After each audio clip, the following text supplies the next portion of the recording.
Bangladesh premier league 2026-এ একের পর এক নতুন চমক আসছে। নোয়াখালী এক্সপ্রেস তারা টিম পেয়েই তাদের টিমে বড় চমক লাগিয়ে দিয়েছে। নোয়াখালী এক্সপ্রেসে খেলতে আসছে ম্যাক্সুল কোটি টাকা খেলতে আসছে এবং সিলেট টাইটান্সে খেলতে আসছে আন্দ্রে রাসেল। তারপর রংপুর রাইডার্স, ঢাকা ক্যাপিটালস তারা তো আছেই। বর্তমানে বাংলাদেশ প্রিমিয়ার লিগটা একেবারে চেঞ্জ হয়ে গেছে।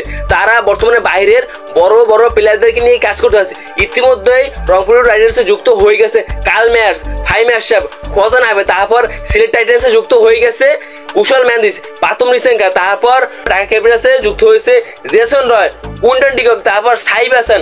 সেটা ভাই বড় কথা না, বড় কথা হচ্ছে ম্যাক্সুয়েল এখন কত কোটি টাকা খেলতে আসছে নোয়াখালী এক্সপ্রেস টিম। তারা ভাই আরো বড় বড় প্লেয়ার তাদের দলে সাইনিং করে নিচ্ছে।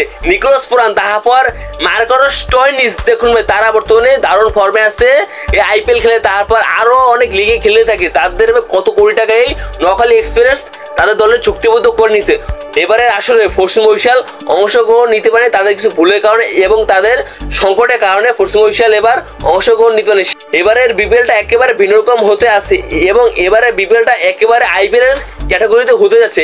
এবারের প্রাইস মানি হচ্ছে কোটি টাকা। দেখুন এবারে আমাদের বিপিএল এ খেলতে আছে বড় বড় player Andre Russell, Marcus Stoinis, তারপর মিচেল স্টার্ক, তারপর প্যাট কামিন্সের মতো প্লেয়ার যদি আমাদের বাংলাদেশে যদি বিপিএল খেলতে আসে তাহলে আমাদের বিপিএলটা আরো নাম ছড়িয়ে যাবে পুরো দেশ বিদেশে। তাহলে আমাদের বিপিএলটাকে চিনবে। ইতিমধ্যে আমাদের বিপিএল বর্তমানে 3 নম্বর স্থানে আছে।